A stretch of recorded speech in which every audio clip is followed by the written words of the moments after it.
in terms of self-response rates, this audience, this was the truest hard to count audience, and now we're now really getting into this. And so in terms of targeting, what we're asking folks to do, one is really rely on the self-response data that you're seeing from the census hard to count map that's out there, from the hard to count tool set, the dashboard that we put out from a Movement Cooperative. Both of those incorporate self-response data. And I would look less at the modeling per se, and just really fine tune in on the self-response data. What we're classifying as low self-response, or the kind of lowest self-response, are census tracts that are performing about 10% or lower than the national or statewide averages. If your state is doing really, really well, then when we ask you to look at the national average, which is about 61, I think 60%, et cetera. If you are in a state that's having lower self-response, and use that. So if New York's at 57.7, look for census tracts or look for areas where the numbers are under 50%. You're going to find some common trends, and this is not shocking to anybody. I think everyone is dealing with the same types of data, but overall, and I apologize, I'm speaking nationally now, not specifically to New York, though my suspicion is that these are fairly similar trend lines. We're seeing that underrepresented minorities make up a majority of these census tracts, places where it's highly indexing to Black and Brown audiences. Audiences that don't speak English are performing the least. Native American audiences are particularly at risk right now, and we're focusing on a national level on a lot of that. Places where there is little to no broadband access are truly at risk. So it's not just folks who are living up in the Catskills and don't have internet. It's also folks who live in urban areas and don't have the ability to access the internet on a regular basis. So these trend lines are the trend lines that we kind of expected from the beginning, and we're now dealing with this. I think the biggest question right now, and the one that we're trying to really figure out, is what does the non-response period look like? Are people going to, one, are we going to get people, are the staffers, are the Bureau staffers going to be able to get out there? Are people going to open the doors and when they get out there? And so when we talk about targeting and messaging, we're asking groups to start shifting. So if you should not be using the same messaging that you were using in April and May. This should be a different message that's focusing on getting folks ready for NRFU, which will be happening, in mid-August, starting mid-August to the end of October. Making sure that people understand to trust these folks that are coming to their door and knocking on their door, and to participate in the census with them. There will be also a number of direct mailings that go out, mailings from the Bureau to the non-response households. So they will be able to participate by mail as well. So really the focus is on, on census tracts that are performing from a self-response analysis rate lower than your statewide average by 10% or lower. And then fine-tuning and really working on messaging that reflects the situation as it is today, right? And the situation as today is that if you haven't, that folks, if you haven't taken the census by now, there are systematic barriers to you from taking it. There's trust issues from taking it, and then there's the barrier of life as we're in COVID and dealing with a pandemic and dealing with a recession. So those are we know that these are things that the people who haven't responded to the census are worried about, and the messaging and the kind of what the engagement should look like should reflect that as much as possible. I'll stop there. I did a lot of ranting, and I guess, well, I'll kick it to Alia, and then we can take questions after that. Yeah, I think that's perfect. And I think Tim, you said a lot of key words that I want to first kind of acknowledge, maybe elaborate upon, and then again, as Tim said, really make this interactive and maybe almost not a workshop, but if there's anything that you are pursuing in your own social media journey, census messaging journey, organization strategy journey, we can talk about that more holistically. And I also want to say, Janice, your backdrop is just so beautiful. So jealous. So first I want to say, when we think about audience targeting, Tim is alluding to or referring, and Tim, of course, correct me when I'm wrong, to really the sort of hard to count or people audiences that we want to reach. And social media gives us the sort of tools, targeting levers, sort of demographic criteria that you can identify to target those people.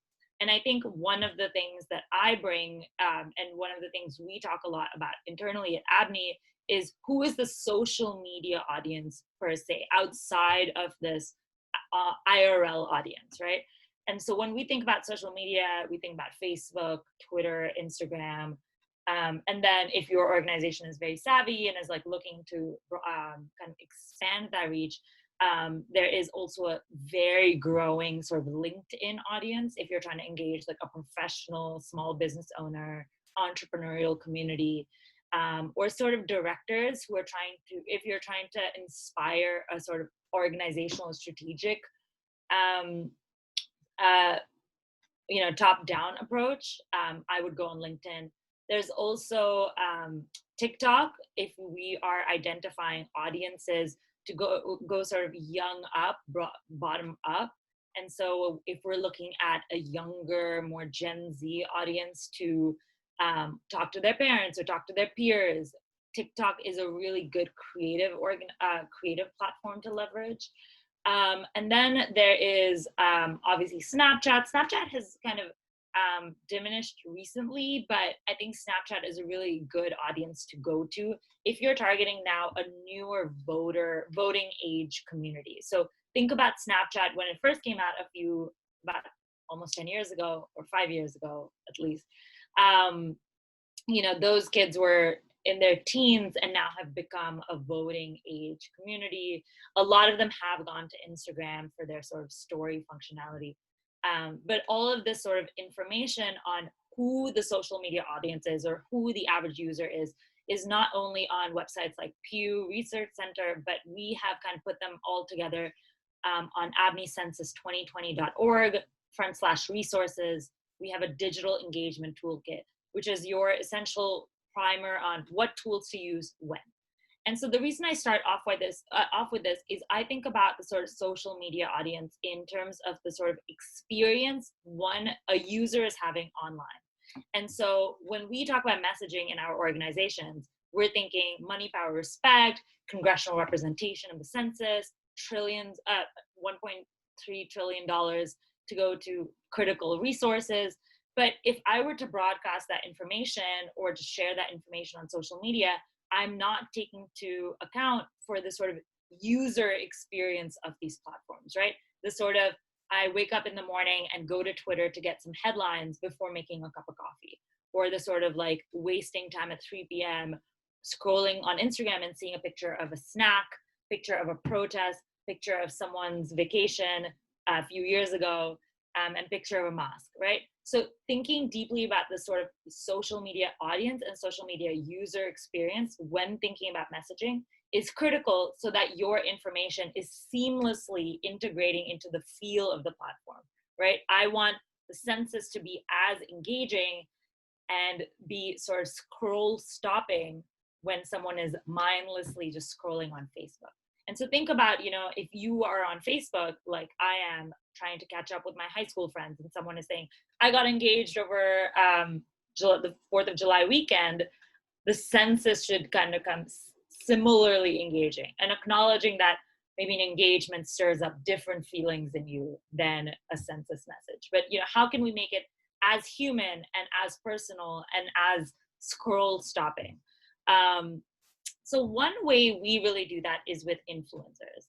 And now influencers is a word that comes up a lot in social media marketing, census messaging. And it's usually under the guise of we need to engage people on social media, or we need to get an athlete or Alicia Keys or a celebrity to talk about this, or maybe there's someone online with a huge following akin to an Alicia Keys.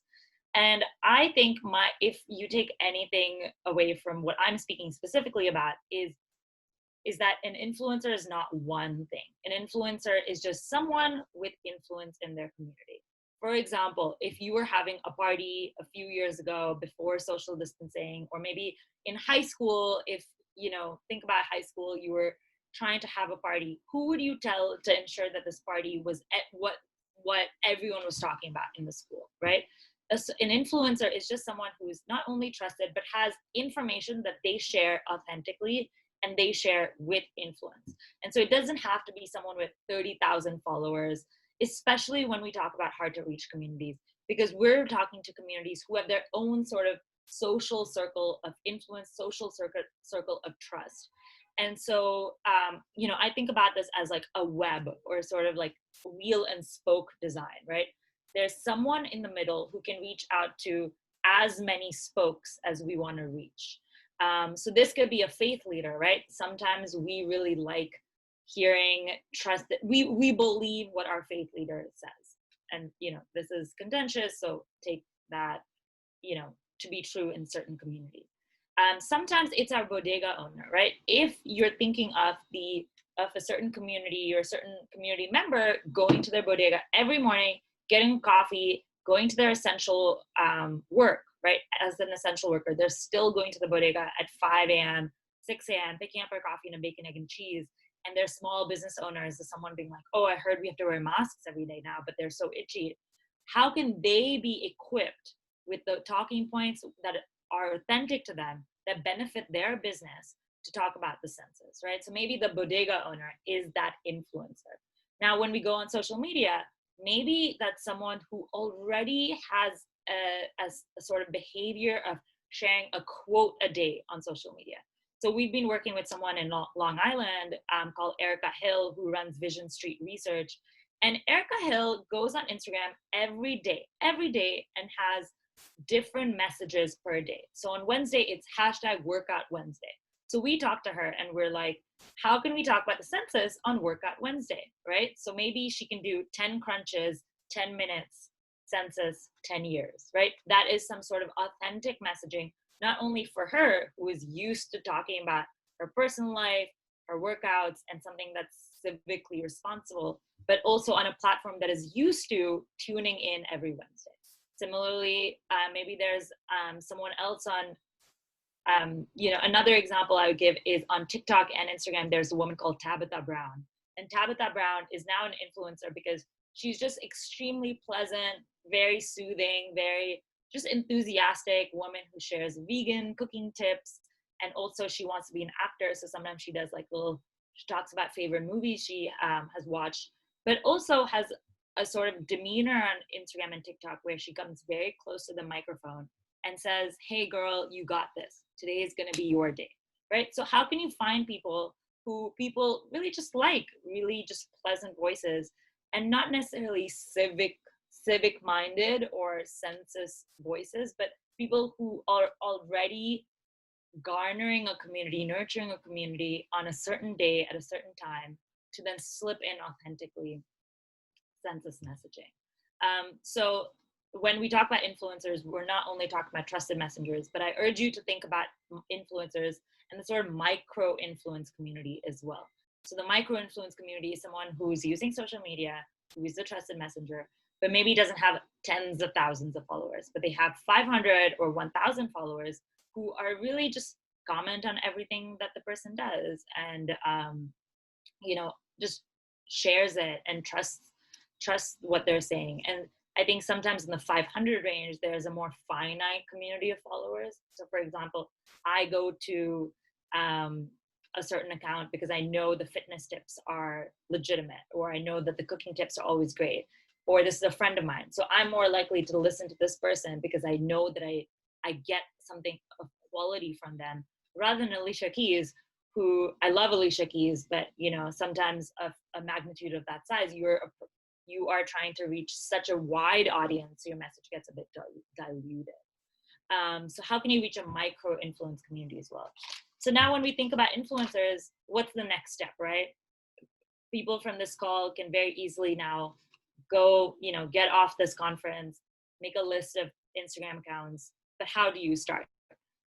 So let's say first thinking about the sort of influence community that exists outside of social media.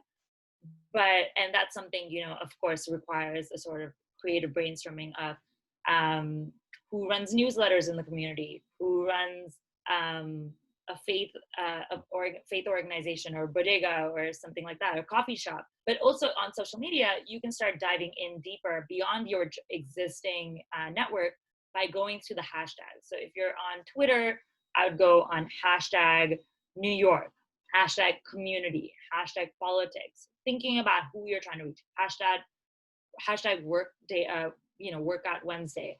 And also looking at the existing trending hashtags, right? If someone is talking about hashtag TGIF, which is something that actually comes up every Friday nowadays because we have no idea what day it is anymore because we're in quarantine. How can you seamlessly integrate that? On Instagram, if you go to your Explore page or your organization's Explore page, that will give you a really good insight in who you already attract, who Instagram thinks you are, right? And so if you're an organization that does youth engagement work, but likely your Instagram Explore page is like other young people, other young organizations, or other organizations in New York, or some key messages of the day. So to go beyond that, I would encourage you to go to an account that, or a post that fancies your interest. Go to follower account and see who is liking this, see who is commenting on this, and see who those people are, right? Create like a third degree of separation and create an Excel sheet of those people, who their followers are, how are you able to reach them, what is their tone, and how many followers do they have, so you understand if they are that sort of platform for you to influence. Also, sometimes the next step for me from there would be to DM them. And so to DM certain accounts online, Twitter, Instagram, Facebook, sending some private messages, I would put up a really clean, I would start drafting a clean email you would write for any sort of partnership pursuit. Hi there, I'm emailing from X organization or for X motive. We're really looking to engage people around the census. Did you know the census was XYZ things? Very important it's the least we can do. It's one step we can do to help rebuild in New York and to do our part while staying at home. These are some key messages. Would love to, and then deliver the ask very clearly. Would love to have you either post to your story or post a tweet or post an Instagram image about the census because we think your audience really trusts you. Leveraging that trust, flattering the platform, I think goes a long way. And at New York Counts, I work at ABNY, but work very closely with New York Counts. We have started a hashtag 10 minutes count campaign. And the 10 minutes count campaign kind of was the brainchild. It was inspired by United We Dream, that put out a video of a mango nada recipe. And the caption was, in 10 minutes, you can make a mango nada and fill out your census. And so it was authentic, right? It also recognized what Instagram is really the best at, which is recipes and just like very flattering photos of food. And also was recognizing that the average audience of this post was staying at home and was looking for things to do. So how can we, and then finally, also right now, as the sort of message keeps on changing, as the world keeps on changing, was recognizing that people have an urge to participate in a civic fabric of our society, right? We are looking at the protests. We are looking at, public health unequally affecting Black and Brown communities. And we're all looking for something to do. So how can you make it super easy for people to feel good and do something? And so we started pitching this idea to influencers, including coffee shops, including workers at local community-based organizations. We pitched it to a tarot card reader, and she did a 10-minute video of how the number 4 is ominous and impactful for 2020. and also talked about the census. We pitched it to a designer who talked about 4 ways to wear a wrap skirt and also fill out your census. So acknowledging that some people on Instagram and on social media don't want to get a heavy-handed, how dare you not complete your census, but just want to be met where they're at and get something pleasant and also a reminder, a callback to something that they have civically, vaguely heard about. So those are just some ideas. And, you know, we have a ton of resources on our website. New York Counts has a ton of resources. And so if you're ever looking for a pitch, how to find an influencer, what an influencer is, some key messages to copy and paste, even some call to actions to ask influencers, to ask people. It's on, I'll put it in the chat, abneycensus2020.org/resources. And I'll also put my email if you have any questions. Okay. I think we have 5 minutes left for any sort of questions or feedback from folks.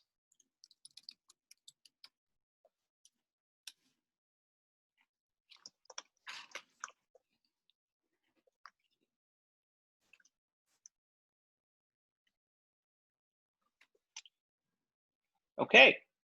Well, I think that's it then.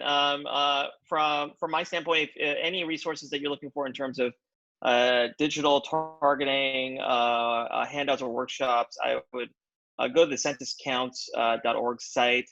There's a section that says digital organizing trainings, and then there are handouts, recordings, and a number of different pieces there for folks to access. Alia, by the way, thank you for calling out that Mango Nada video, because we made that for United We Dream, and I was, when you said that, I was like, yes, I love it, and I can't tell you how difficult that was to record. Oh, really? We loved it. I've mentioned it to everyone. We had to send someone to the hospital because they cut their thumb. It's much harder to make those tasty videos than you would expect. I was incredibly surprised. They're okay now. They have their thumb. But anyways, thank you so much, everybody. Appreciate everything, and good luck with the next several months. And we're here if you need anything. So thanks. Should we go back to our room or?